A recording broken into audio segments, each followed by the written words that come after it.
Okay, let's get started here. So project number 3 is due on Friday at noon. Test number 3 is Wednesday, December 4th. Are there any questions? Okay, so we left off last time on page 40 of the notes.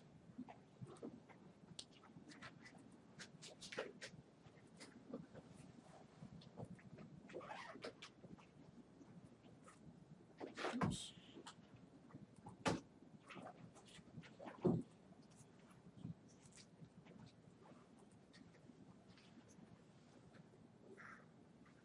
Now, if you've taken I guess a good course on regression analysis, generalized linear models, such as Stat 870, Stat 875, you know, a central focus of those courses is to determine what variables to include in your regression model.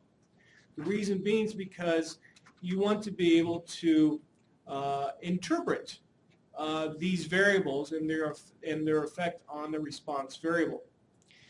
Now, when we're trying to predict the population that an observation comes from, such as using discriminant analysis methods and also using other methods that we will continue talking about for the rest of the semester, we aren't really concerned about what the effect of a particular variable, we're not really concerned about the effect that a particular variable has on whether or not this observation is from population 1 or from population number 2. So because of that, are you looking for your cell phone? Yeah. Was it kind of was it Apple? iPhone. Yeah, I gave it to Kathy. Kathy Hanford, your teacher? Oh, my teacher? Yes. Oh, thank you. Yeah. Anyway, maybe more instructors should go by their first name so that students know who I'm talking about. Anyway, again, please call me Chris. Don't call me Dr. Billner. Please call me Chris. Anyway, so we were talking about with discriminant analysis, we're really not concerned about understanding the effect a particular variable has on whether or not this observation comes from population 1 or comes from population number 2. And so because of that, you find in multivariate analysis books very little discussion about variable selection to determine, well, which variables are you going to use. So again, let's say if you have 10 variables in your data set, variable selection then looks at, well, which of these variables are really important to help you differentiate between the different populations. And so again, typically this topic's not discussed a whole lot. And, you know, excuse me, let me look at my notes so I make sure I'm talking about everything I want to.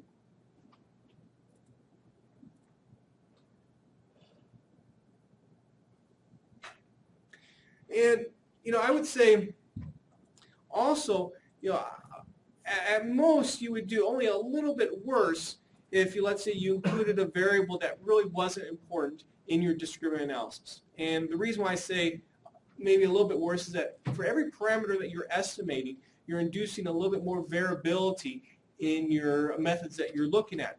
And more variability then could affect the overall correct classification rate.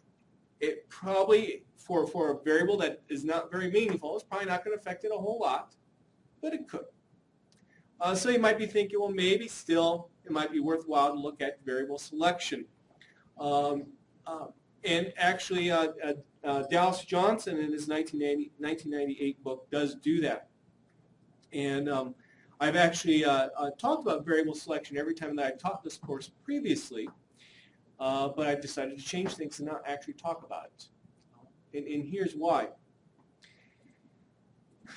While it might be nice to say that I only need to have, let's say, 2 variables versus 10 variables throughout the entire, that are in your entire data set, because, you know, if you only have 2 variables, obviously then you have less information that you have to collect data on in the future. And also, if you only have 2 variables, you'd probably be able to view what's going on graphically a lot better than if you had 10 variables.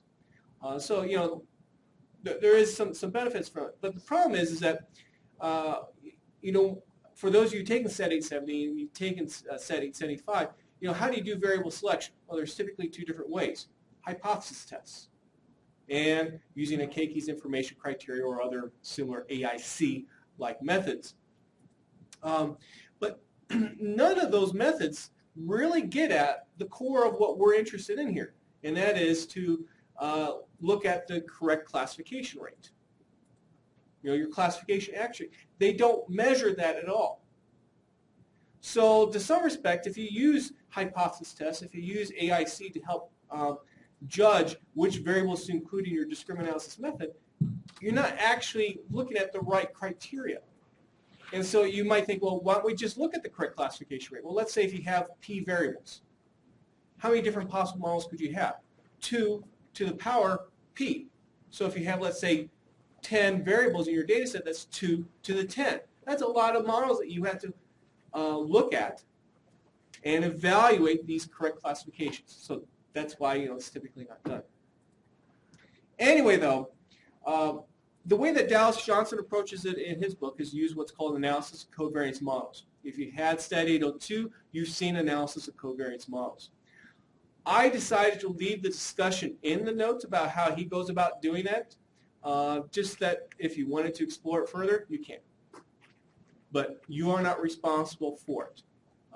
There is a nice discussion, though, too, about why analysis of covariance models may not necessarily be the best choice in terms of determining which variables to include. In particular, plots on page 44 and page 45 really get at the heart of the problems with using, and Johnson uses this hypothesis test with analysis of covariance models. Okay, so that takes us then to page 47. Oops.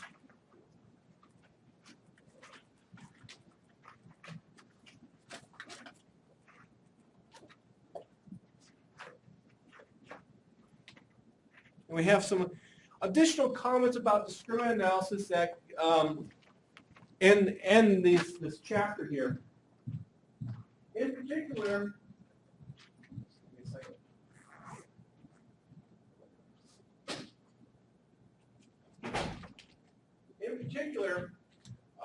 you can do this stuff with more than 2 populations, and everything. And so far, we've only done 2 populations. You do this stuff with more than 2 populations, and everything just works out fine. It's easiest to think about more than 2 populations using either Mahalanobis distance or using the posterior probabilities. So, for example, with Mahalanobis distance, let's say we have 3 populations, like you do in the project. And let me pull up my red pen here. With Mahalanobis distance, you calculate the same way as we've done in the past. And let's say you get 3 distances. Well, in order to determine which population to classify a particular observation into, you will look at 3 different distances. And let's say D2 represents the distance that the observation is from, let's say, population 2. Let's say D2 is the smallest. Well, then that means that you classify this observation into the population number 2. Very simple.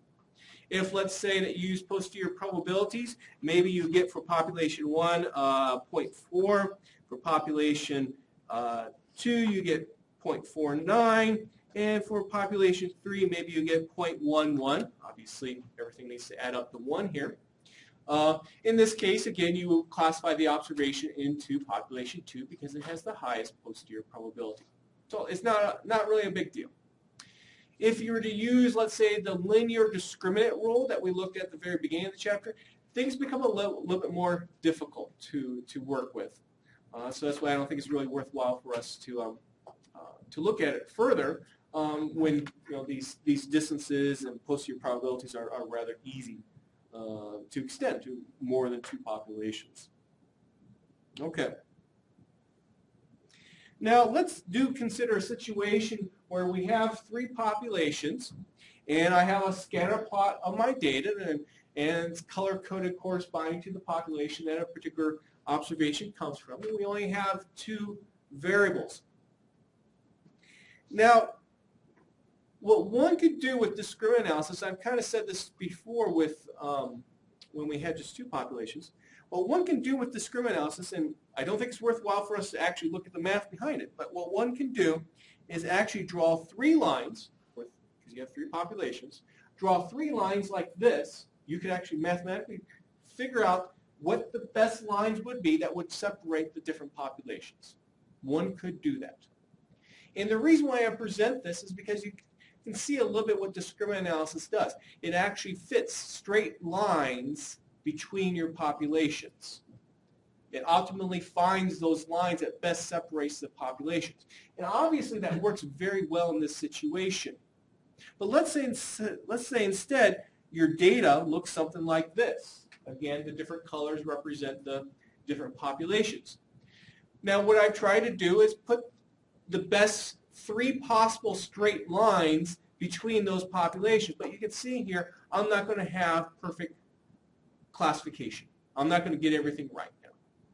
But you still see distinctions between the populations, and somehow you could actually, let's say, draw a line that looks like this. You know, you could still get 100% correct classification, right? Well, now you see then the problem with discriminant analysis, because it's basically focused on drawing straight lines between populations. And so you might think, well, maybe there's some kind of more flexible method out there, statistical method out there that doesn't draw the straight lines. And in fact, there is. And we will be looking at those coming up.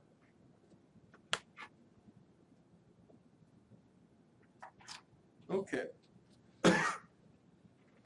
Well, if you remember with the place-kicking data set, I told you that I collected about 1,700 observations, and before I really started doing anything with the place-kicking data set, I basically pulled 20% of the observations randomly out of my data set, put them aside, and then used the remaining 1,400 or so observations to basically find the best discriminant analysis method for it.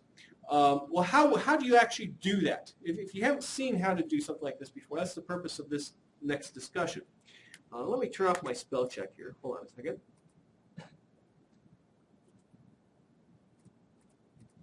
So make sure I am recording. Yep. Okay. So again, what I want to do is randomly split, let's say, a data set that has 1,700 observations, randomly split it into a what you call a model building, or you call it training, or you call it my original data set.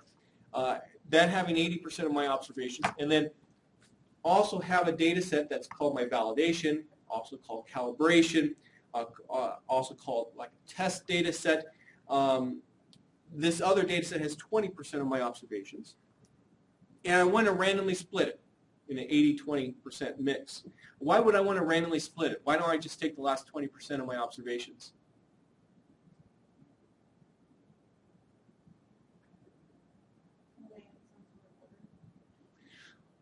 I think what you're getting at is that the order could matter, and that perhaps, and the way that stuff is organized in the data set right now is that the end of the season is the last 20%, and so perhaps by then the place kickers are kind of tired, and maybe they won't perform as well. The grand scheme of things is not just in a place kicking data set. You don't want any kind of bias to be introduced into your analysis by not randomly, choosing observations to put into the validation data set and randomly choosing observations that will go into your model building data set. You don't want to introduce any kind of bias. So that's why we do this at random. And there are 2 different ways I'm going to show you how to do it.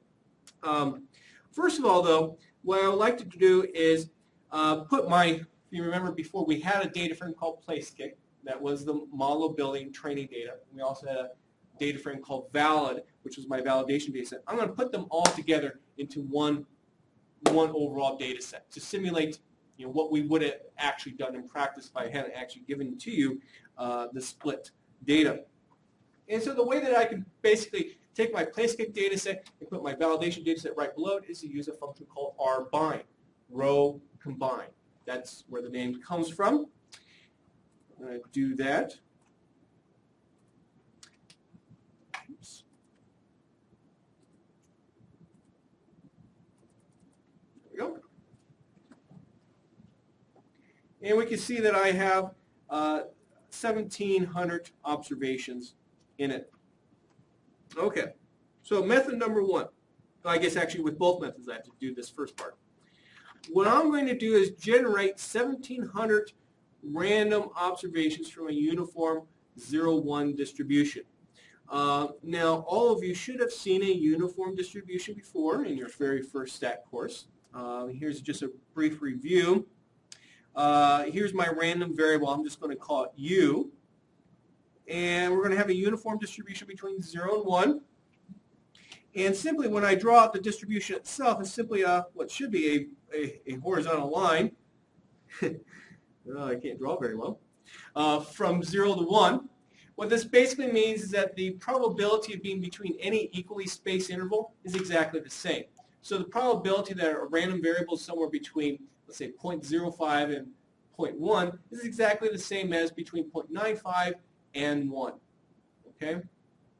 And so what I'm going to do is generate, corresponding to my data, my original data set size of 1,700 or so, I'm going to generate 1,700 uniform observations,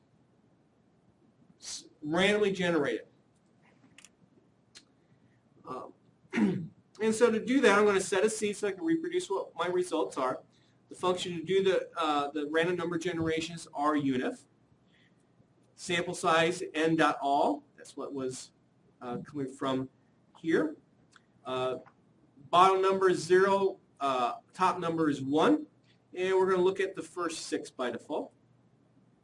So the first one is 0.014, the next one's 0.078, and so on. And so what I'm going to basically do is assign these random numbers to each of the observations. So my first observation, my data set is going to be assigned a value of 0.014, second observation 0.078, and so on. This is going to help me to split the data. Okay. So, excuse me. First of all, I need to figure out, well, how many observations would go into my training data, my model building data set, if I had 80% of the observations in there. So I create an object called cutoff. And I take 1707 times 0.8, and I get 1365 point something. Obviously, we can't have, I'll just show you what the actual value is. We can't have 0.6 of an observation in a data set, so I use the floor function to simply chop off the stuff after the decimal place. So I'm going to try to put 1,365 observations into the training data set, and then we will have in the validation data set 342 observations. Okay. Now, what I'm going to do first is I'm going to try to rank all those uniform numbers. So again, we have 1,707 observations from a uniform distribution. I'm going to rank them all, meaning from smallest to largest. So for example, the 0.014 that we saw before is the 22nd smallest in the data set. 0.078 is the 146th smallest in the data set. This is all found with the rank function. And so what do you think is going to happen then when I use those numbers, those ranks, as the row numbers of my data set that has all the observations in it? What do you think is going to happen? You think the code's not going to work? And you'll get a syntax error?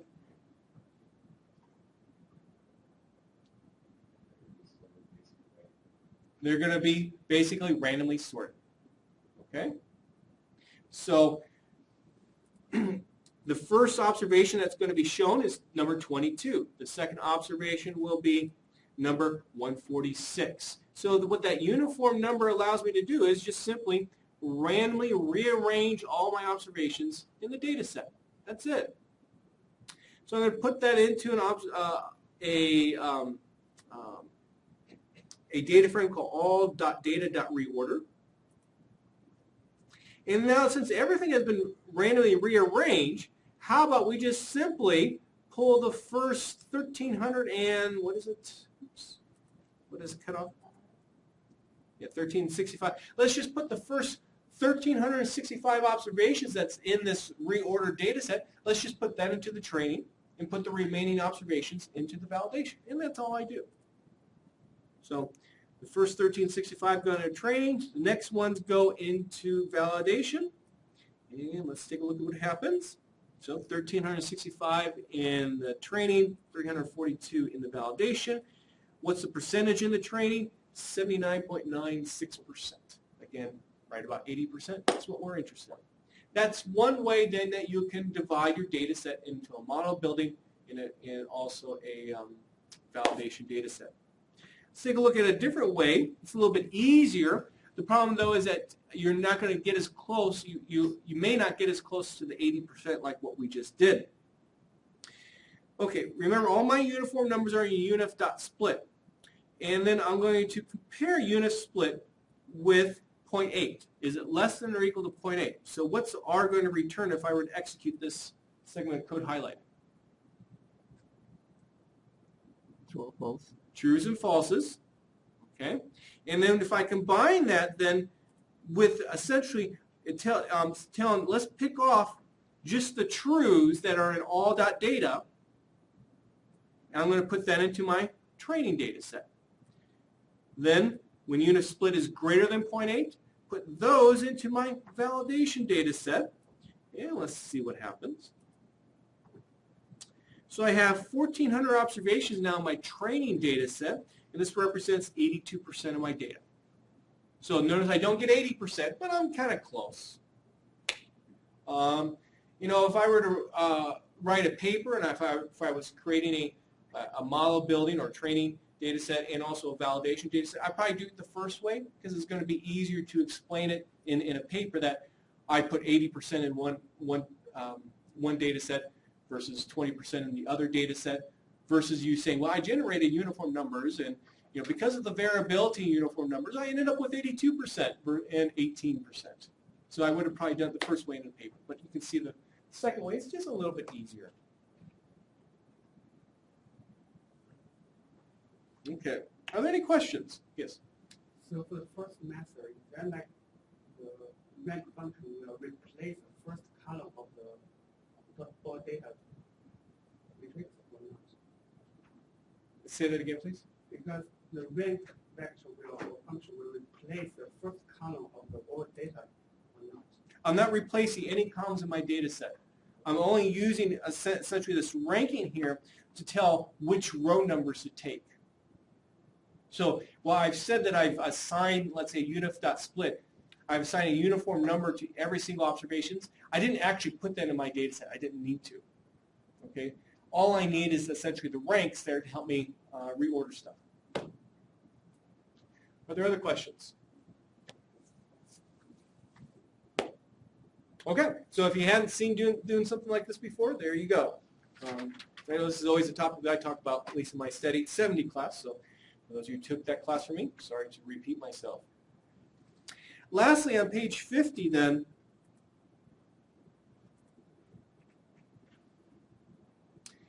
there's another topic that's sometimes talked about in multivariate courses when you're talking about discriminant analysis, and that's called canonical discriminant analysis. I've taught this course now 6 times, and I've taught canonical stuff about 3 times, and I doubt if I ever will teach it again, but I at least wanted to mention it to you because you might see other people use it. And simply imagine, let's say that you use principal component analysis first, and then apply regular old discriminant analysis to the principal component scores. To some respect, that's what canonical discriminant analysis does. With canonical discriminant analysis, what you do, first of all, you form what are called canonical variables. These canonical variables are very much like principal components, in that the goal is that you want to reduce the dimensionality of your data. So that's what these canonical variables do. But they're chosen in a way to try to maximize, let's say, the differences between the different populations. Okay? And once you get these canonical variables, you get their scores, and then you apply regular old discriminant analysis to it. The advantage of using this particular method is that since you're maybe dealing with a lower number of variables, you can view what's happening with your data a little bit easier than maybe what we have done. It's maybe an advantage. I don't think it's really worthwhile because, again, we could just apply principal component analysis itself and view our data, or use some of these other graphical techniques to view our data as well. But if you're interested in knowing more about it, since I've taught it before, you can take a look at my old SET 873 website when I used SAS, and you can see my description of it. So that's it then for those notes. I do want to tell you a brief story, though, before we move on to the next section. You may, or hopefully you do remember, me mentioning to you a particular situation that I had when I was on an internship at the Idaho National Laboratory, where I spent my summer trying to determine what's inside of a Sunny D juice container. Was it empty? Did it have juice? Did it have water? Or was it sand-filled? So I ran a lot of discriminant analysis methods on the data, and also other methods that we will talk about shortly on the data, to try to come up with a way to determine, can we differentiate between the different fill types. And what we found out, well, I would actually would help collect a data set of size 40. 10 sand, 10 water, 10 juice filled, 10 empty. And what we found out when we would apply like discriminant analysis to the data set and use cross-validation to get a measure of accuracy, what we found out is that this method, this procedure that we were using, worked very well. We have very good accuracy. So we were feeling good about ourselves. Then we decided, well, why don't we just go out and collect some more data? We can set up the experiment. It takes a few days to maybe collect the data. And we collect some more data. And so if you remember, one of the ways to judge how good your classification method is to go out and collect new data. That's actually the ideal method. So we did that. Then we applied the discriminant analysis method that we had just did. We applied it to this new data set, just like how we did with the holdout data set. And the results that we got back were quite poor. The method could not differentiate very well between the different fill types. We went out and collected another data set. Same thing happened. What do you think that's a sign of? Or why do you think that would happen in an experimental situation such as that? Interestingly, if I were to go out and try to find a new discriminant analysis method on one of these new data sets that I had just collected, run cross-validation on it, I get good results. But then when I apply that those methods then to a new data set again, it wouldn't work. Why do you think that's happening? It is very specific to the data set that you gathered.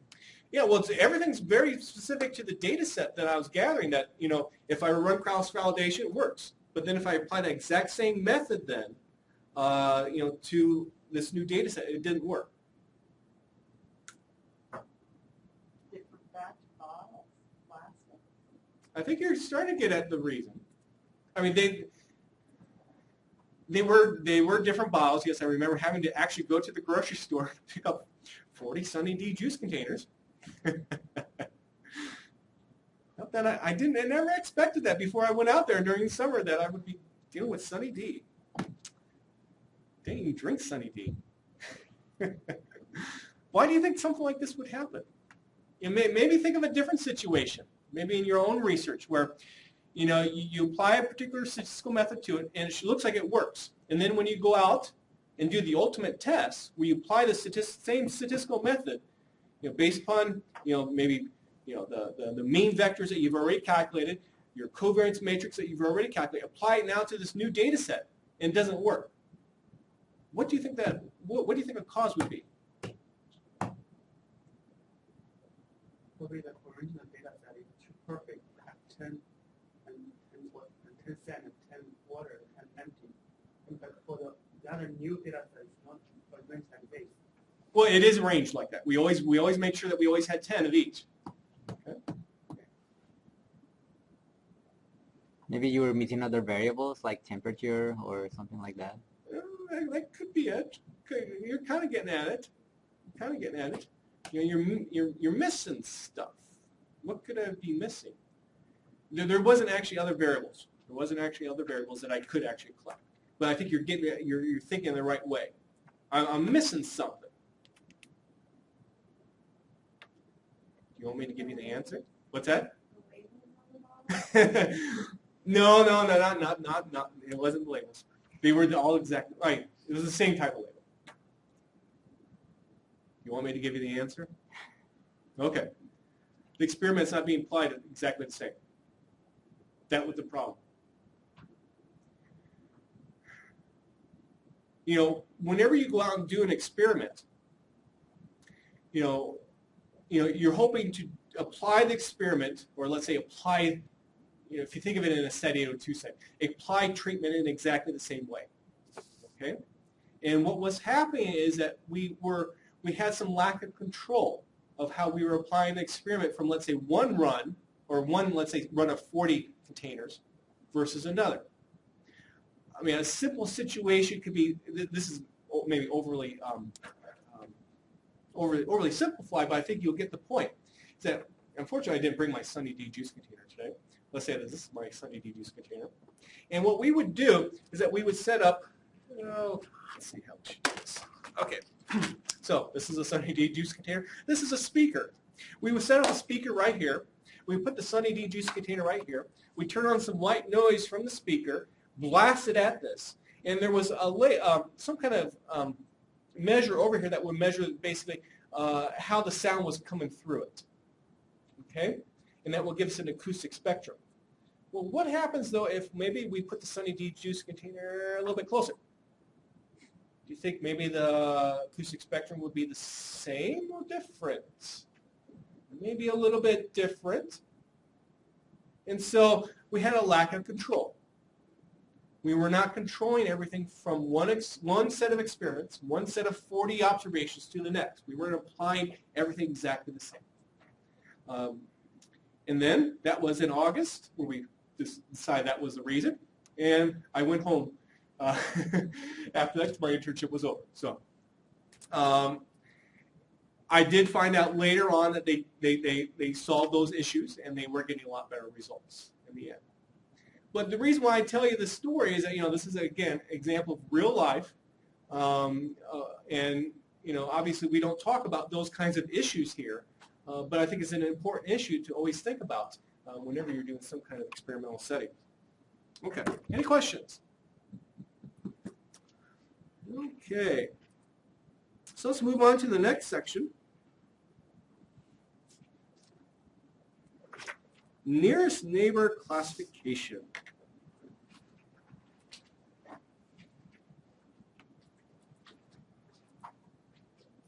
Okay. So discriminant analysis is what's called a parametric method. If you haven't heard that term before, parametric that is, that's to mean that we are using some underlying distributional assumptions, such as a multivariate normal, and that's what was used to derive the method. There are also what are called non-parametric methods, meaning you are not using any kind of underlying distributional assumptions. Excuse me. Nearest neighbor classification is a non-parametric method. So there's less assumptions.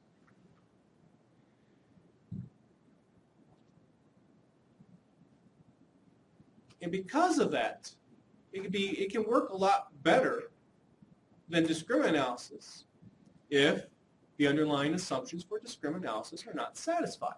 Makes sense. If I don't have multivariate normal distributions, you might think that that's going to have some effect on the ultimate outcome. Fortunately, discriminant analysis is somewhat robust to non-normality, but still, there is some kind of effect. So you might think that some other method that doesn't have that assumption, in fact, doesn't have any kind of underlying assumption, might work better. And so that's what nearest neighbor classification is. It's quite intuitive, too. Here's how it works. Suppose I have 3 populations for my data. Population 1, 2, and 3. I have a nice little scatter plot here. I only have 2 variables that I collected information on, x1 and x2. And what we would like to do, let's say, is classify this red observation there. Classify it into either population 1, 2, or 3. And so it's somewhat intuitive to think, well, why don't we just look at similar observations to this red one? Well, what do I mean by similar? Well, in a plot like this, you can think of it as distance. Observations that are closest to the red one are more similar than observations that are farther away. So how about we look at the red dot's nearest neighbor? Well, its nearest neighbor is observation 1. I'm sorry, is this observation that comes from population number 1. Well, how about we classify that as coming, well, we classify then the red dot as coming from population number 1. Simply how it works. Nearest neighbor classification. Very intuitive. Well, how about we go with the 3 nearest neighbors? Well, we could do that too. And so, based upon how I drew this plot, we see that the additional 2 neighbors come from population number 2.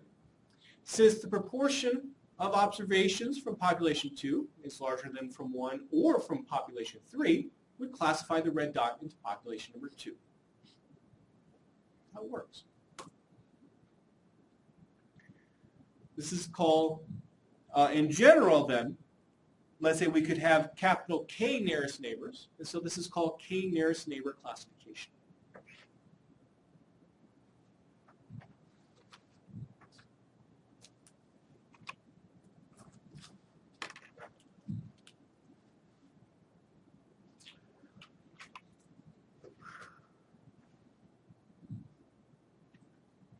What if K was equal to 2?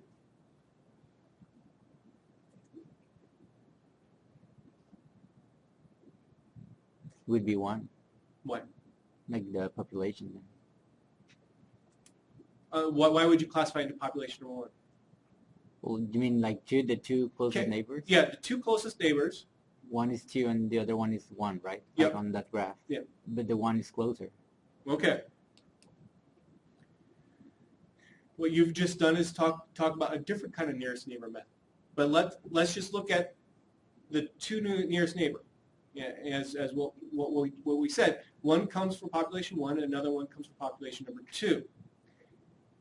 Those are the 2 nearest neighbors. So if you just simply look at the proportion of observations from each population, we have a tie. So how do you solve that tie? There are a number of ways to do it. One way might be to look at, let's say, the closer of the nearest neighbor and classify it as population 1. Another way might be, let's say, to look at the next nearest neighbor, and then we get population 2 as the next nearest neighbor. So essentially you go to a 3rd nearest neighbor and classify the observation in population number 2. Another way would be to, let's say, randomly pick from 1 and 2, since there was a tie. And so you can see there's multiple ways that one can think of how to break the tie. Software packages are different. Some will do one way, some will do another. And so unfortunately, one of the more difficult things then in this section is to understand fully how R does it, how R breaks a tie. And we will talk about that. Otherwise, this section is fairly simple.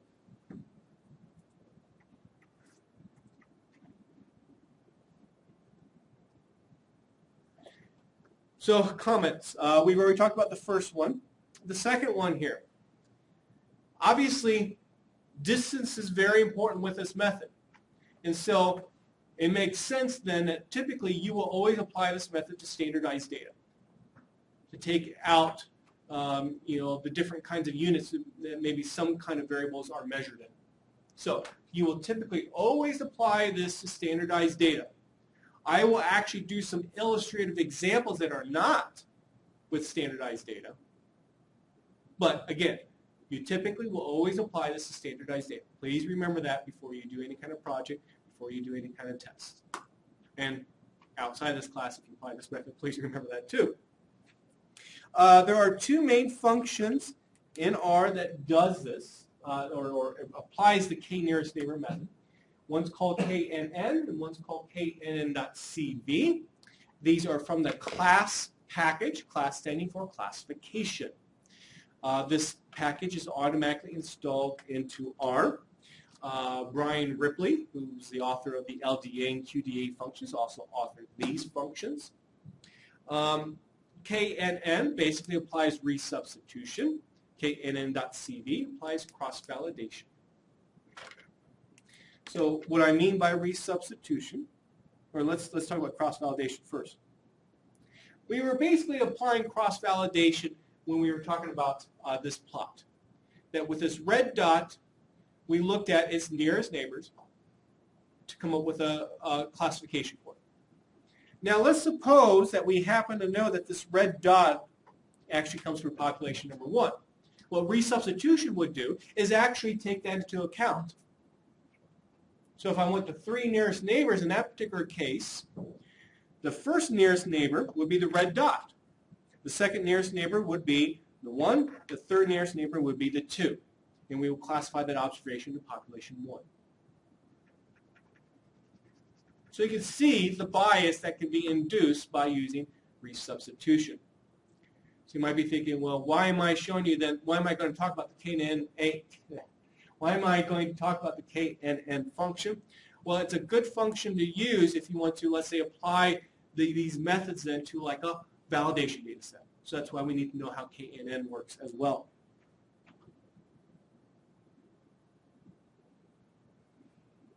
Okay, so let's look at a very simple data set to make sure you're following how this is done. And also this will be a very helpful data set to see how ties are handled. So the data set's simply called 4 observations because there are just 4 observations. A plot of the observations shown on page 4. I do this plot using just the standard methods that we've done before, so I'm not going to go over the direct code for it.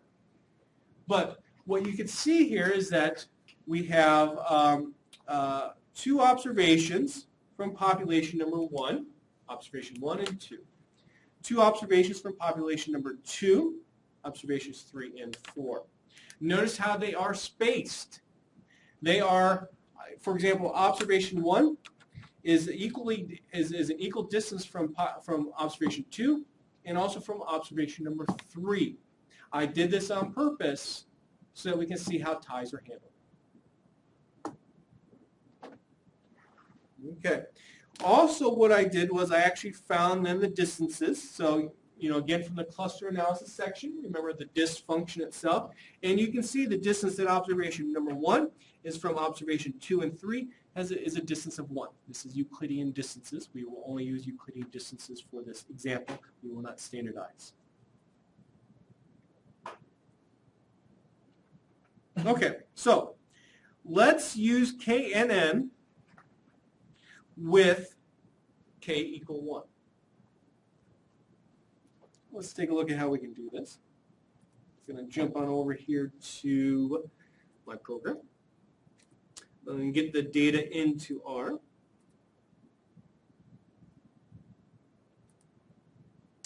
And then, since it's in the class package, I have to say library class.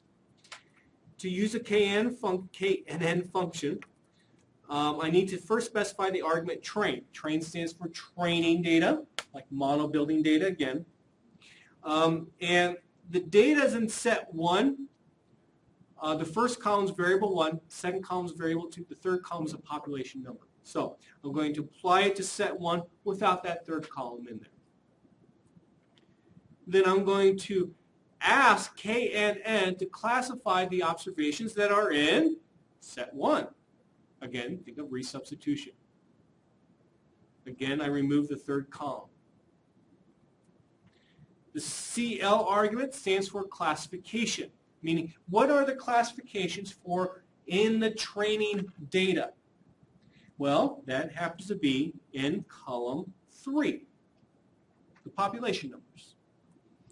I specify my K with a lowercase k, and I'm going to use 1. Prob equal true, print simply the probabilities. If you remember when I had that very simple example earlier, I said the proportion of observations from population 1, proportion of populations from observation number 2 for the nearest neighbors. Well, this will actually calculate these proportions for you. So I am going to now run this, put the results into something called NNC1, and this is what I get. Simply, NNC1 is returned to you simply as a vector. It is actually a factor. And it gives you the ordering for which the observations are classified into. So observations 1 and 2 are classified into population 1. Observations 3 and 4 are classified into population number 2. Okay. Also, we have something here that says prob, that stands for probabilities. These are then the proportions. Also, you see levels. Okay, let's talk about these proportions. Now remember, I have one nearest neighbor. That's what I'm looking at. I'm using resubstitution. I'm getting these proportions of ones. Why am I getting proportions of ones?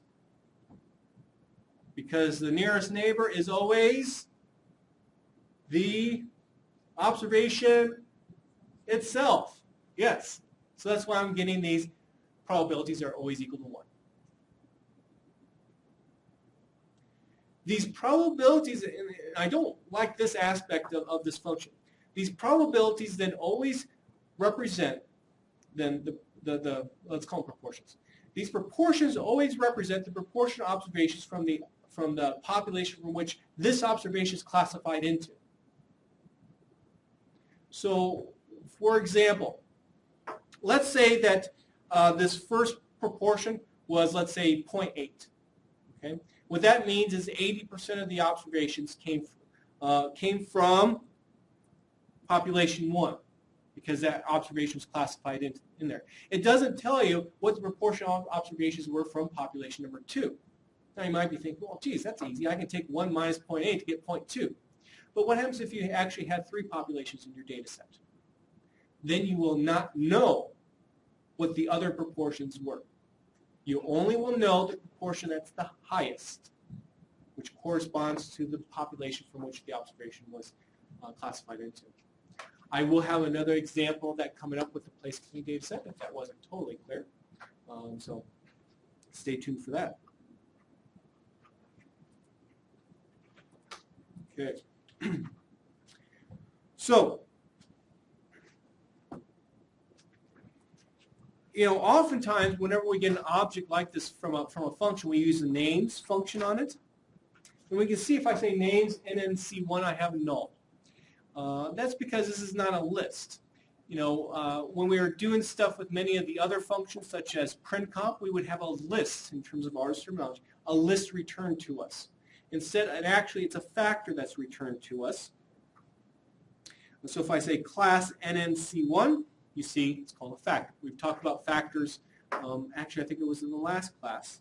Just a way to represent a categorical variable.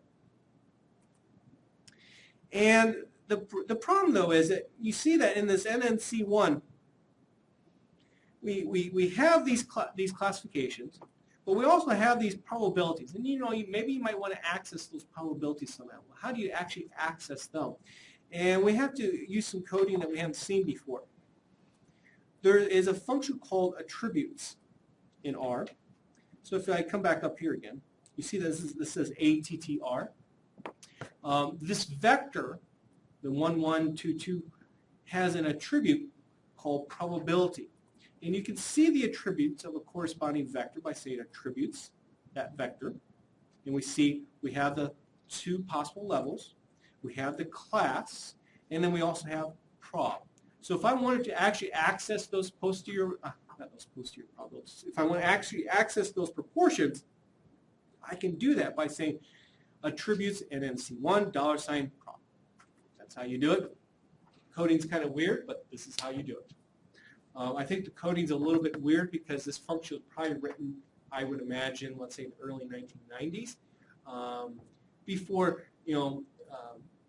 this would have been written for the S+ software package, and this was before conventional programming techniques came out. Let's say for R, because R didn't exist at the time. Okay, let's move on. Just close that out.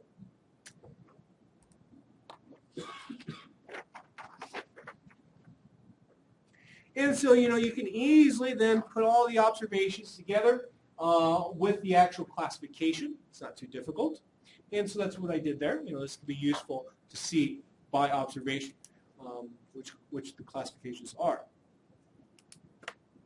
And so we already talked about the first question.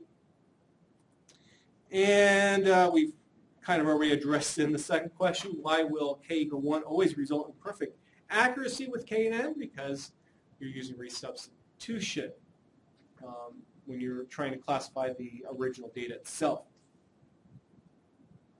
Okay, so let's look at what happens then with k equal 2, 3, and 4. And this is especially will be helpful to us to understand how ties are handled. Okay, so we're going to create an object called NNC2. We're going to use exactly the same code as before, but now I have k equal 2 in there. NNC2 has these classifications. Notice it gets everything right. And observations 1 and 2 from population 1. Observations 3 and 4 from population 2. So everything's right. Here are these proportions. 0.6667 for the first observation. So the proportion of observations from population number 1 was 0.6667. K equals 2. How can you get 2/3 if k was equal to 2? This is now how ties are handled. Let me go back to the plot. Okay, so let me actually do some erasing too. So the first nearest neighbor for observation 1 is observation 1. So I'm going to put a 1 there. That is supposedly a 1. Anyway, the second nearest neighbor is what? 3. It's a tie. So this is the second nearest neighbor, and this is the second nearest neighbor. Okay. So what R does with k and n is it includes all ties then in the overall number of nearest neighbors looking at. So instead of just looking at 2, what ends up happening is that 3 nearest neighbors are used, and we can see that there are 2 observations for population 1. So 2 divided by 3 is 0.6667 if you round. So that's how this is working. Any questions about that?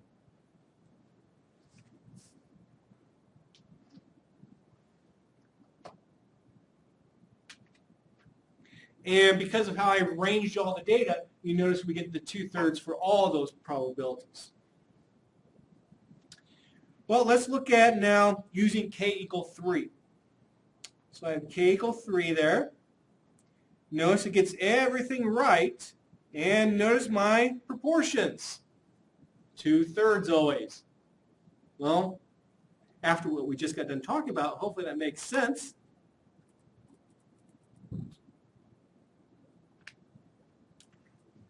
So the 3 nearest neighbors to observation number 1. Well, obviously observation number 1. And then we have a tie for the second nearest neighbor. But in total, then that means that we have 3 neighbors there. And so those 3 neighbors then are used to come up with these proportions. It would not go to observation number 4, because then it says that now you have 4 neighbors. So if that's true, why isn't it 2/3? It is 2/3.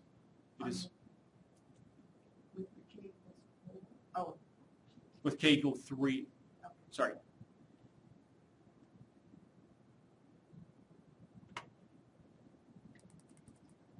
Okay, now for k equal 4 then, what this basically means is use all 4 observations, right?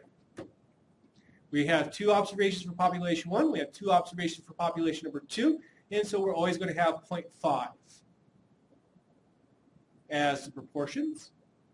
Well, what does R do then to decide the classifications? It chooses them at random. So, for observation number 1, it chose population 1. It does it at random. So let's say if I ran this code again, would I be guaranteed to get exactly the same answer? No. This is why whenever you use KNN or even KNN.CV, you should always set a seed number before you run it so that you can reproduce the exact results. Again, let me emphasize that. Always use a seed number before you run these functions. I didn't here because I'm just demonstrating how these functions work at this time.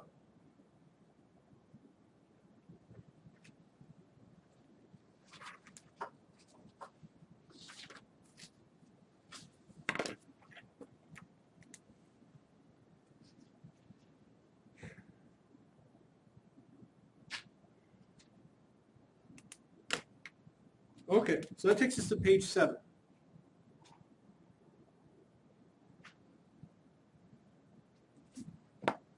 So let's look at how KNN.CV works. Very similar. We're going to use one nearest neighbor. For the train argument, again, I put in my data set, excluding the population number. Obviously, that's a place where you can make an easy error, especially like on a test, that you forget to exclude the population number. CL stands for what are the actual classifications. Again, that would be then column 3 in my data. I'm going to use k equal 1. I'm going to say prob equal true. So notice the only thing that we don't have is the test argument. That's because we're using cross-validation. We're trying to classify the, always in this case, you would be trying to classify the observations in the data set itself. Okay, so I want to do a split screen here. We need to go back and forth between the plots, or between the plot.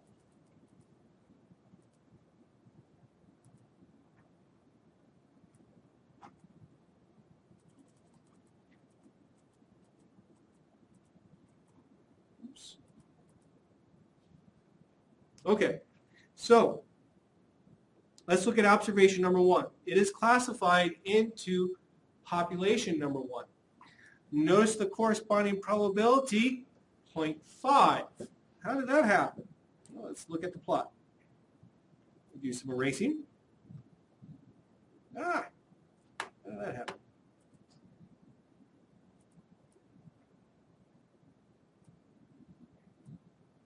Okay, so we're looking at the nearest neighbor to observation number 1.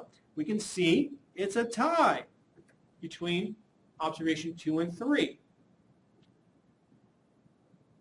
R then includes all ties in making in coming up with these proportions.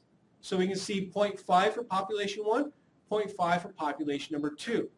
It's again, we have an equal value there. So how does R then choose population and population? How does it choose between population 1 and population 2? It chooses at random. So we have a number of things that were combined there.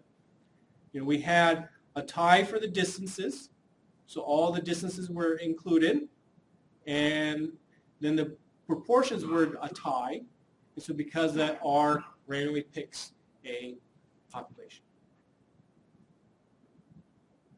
And the same thing happens then for all the observations based upon how I arranged everything. Any questions? So let's look at 2 nearest neighbors.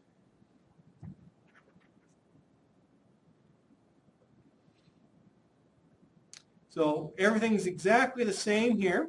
Notice the classifications were exactly the same too. I actually did set a seed number in my program. And we get these proportions of 0.5.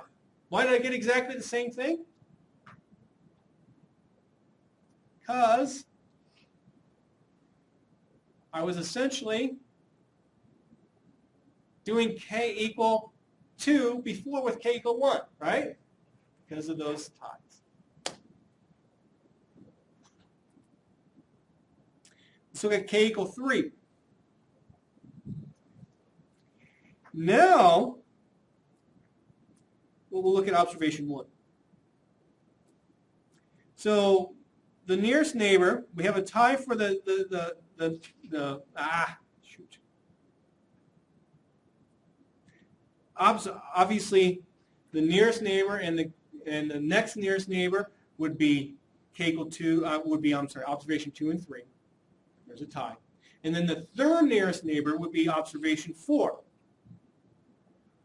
Notice 2/3 of the observations are from population 2. 1/3 is from population 1, so this is classified as coming from population number 2. And in fact, this happens for every single observation, so all of the observations are misclassified because of how all that is arranged.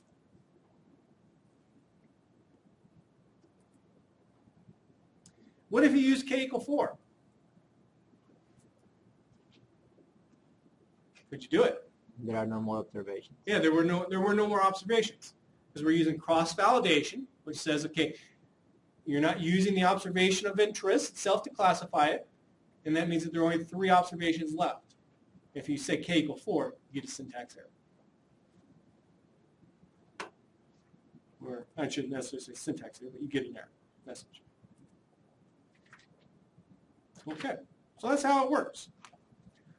Again, it's not difficult, but you do need to understand how the ties are handled.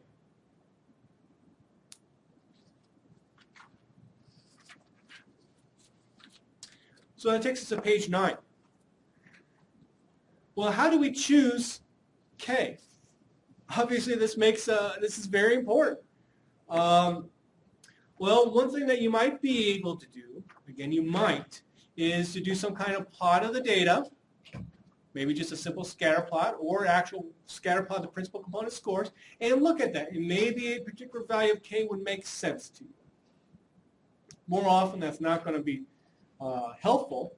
And so instead, what you might simply do is try a whole bunch of values of k, and the value of k that would be best is the one that has the highest classification accuracy. That's it. Now, obviously, if you have a data set of 1 million in size, do you want to do k equal 1 to 1 million? No. So, I mean, you have to draw the limit someplace. And so, what I'm going to show you shortly with the place kicking data set, I said, well, why don't we just go up to k equal 10 and try that. One of the nice things then that you can do to make you feel better about whatever you choose as an upper limit for k is look at a plot of the results. And if you see that as k is increasing, you keep on getting better and better and better accuracy, well, maybe you should use a higher value of k. If you're seeing that you are not really gaining anything by continuing to increase k, well, then you feel better about yourself and you feel confident that if you choose up to k equal 10, you're okay. You're not missing anything. Okay, so let's look at how we would choose a value of k with respect to the place kicking data set and see overall how this method works with the place kicking data set.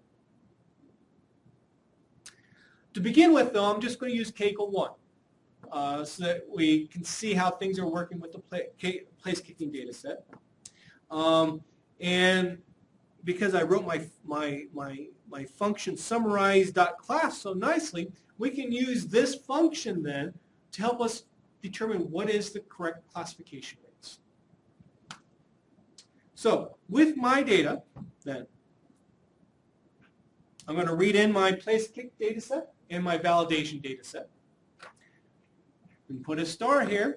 I also standardize my data. Both data sets, place kick and validation. Notice when I standardize it, I remove column 9 because that actually tells me was the place kick a success or a failure. This is my population number column. That's why I removed it.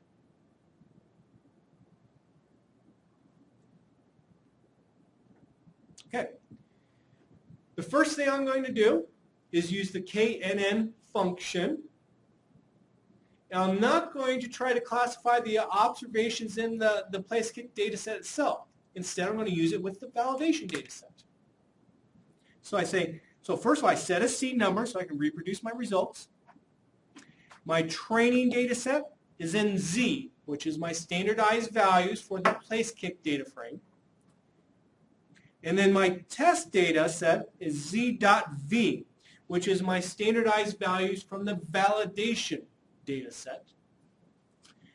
CL, what are my original classifications? That's in the 9th column of my place kick data set. Notice I'm not using validation there. I'm using the place kick data set. I'm going to say K equal 1, prob equal true. And this is what I get. So for example, for the first observation, it's classified as a success. Second observation is classified as a success. Third observation is classified as a failure. So essentially what's happening is with the validation data set itself, and I should make sure this is clear, these are classifications for the validation data set. So there will be like 300 and some ones and zeros there. Classifications for the validation data set. So what it does is for the validation data set, it takes observation 1. It calculates all distances between observation 1 and the validation data set and the 1,400 and some observations from the place kick data set. And uses that to see which observation is it closest to. So it finds it, sees what the corresponding population number is, and then makes the assignment. Any questions about that?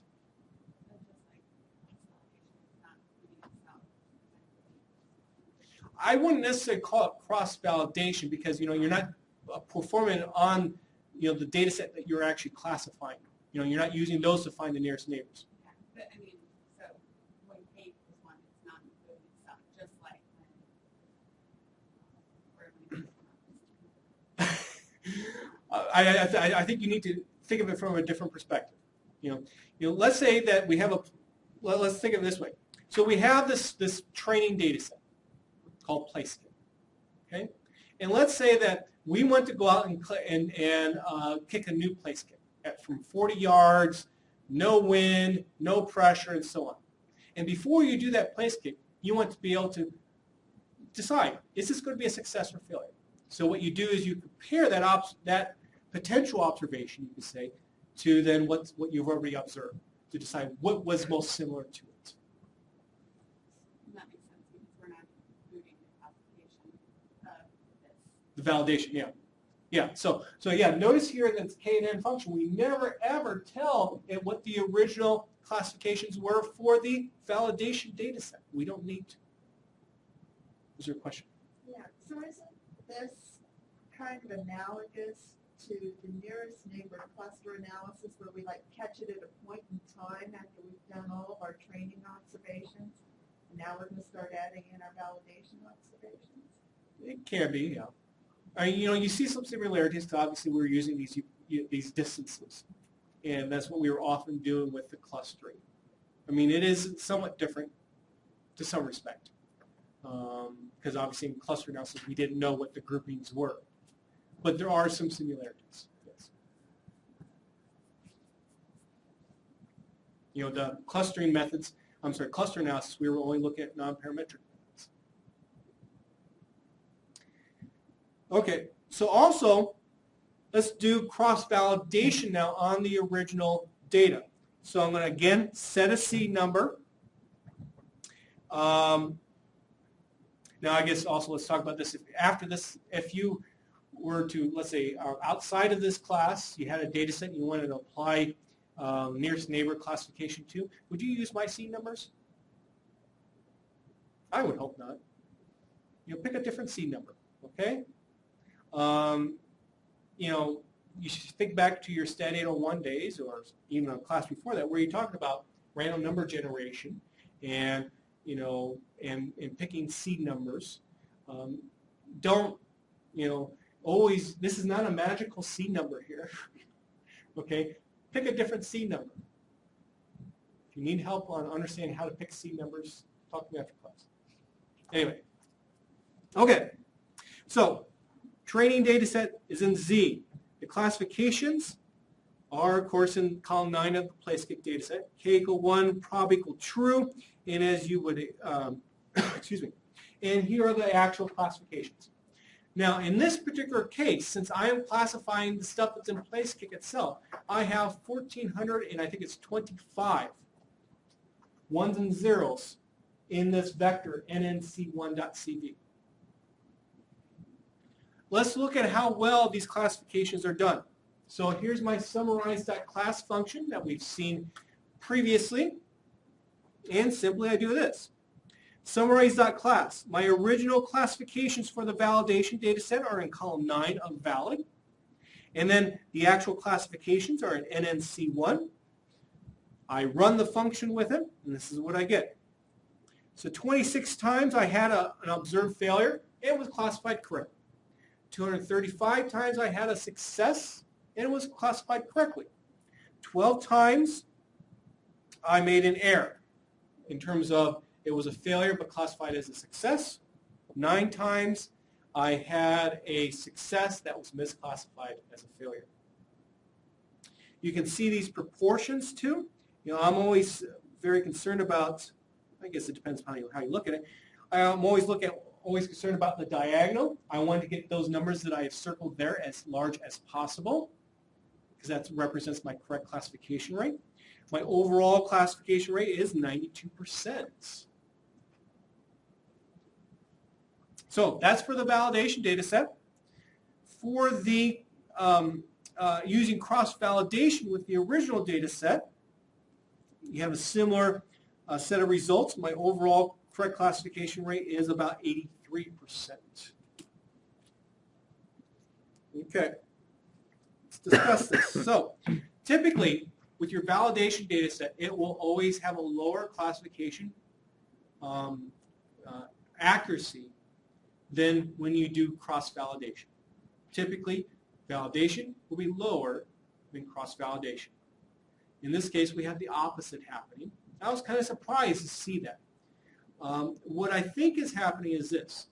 Remember with our original PlaceKick data set, we only had 11% of the observations were failures, 89% were successes.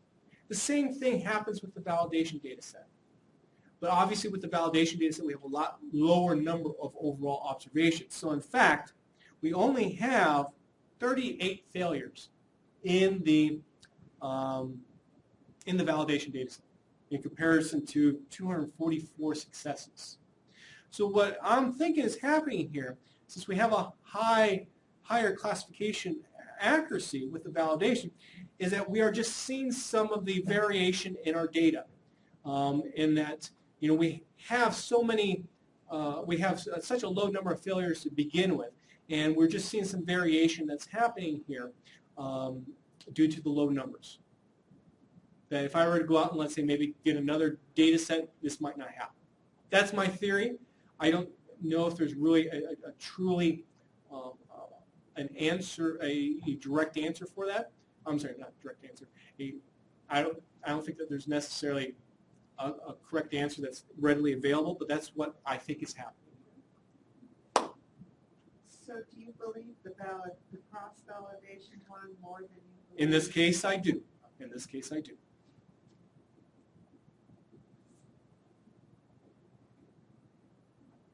Okay, so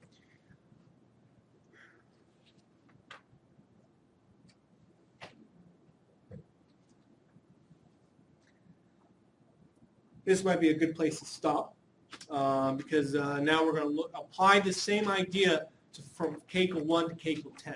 If you're using a for loop, it might take probably about 5 minutes to go through this for loop. But you know, if you want to look ahead to page 13, and you see some plots of the actual accuracy of these methods. And from those plots, we're going to make a decision about what value we should choose for K. So, are there any questions? And that's it for today.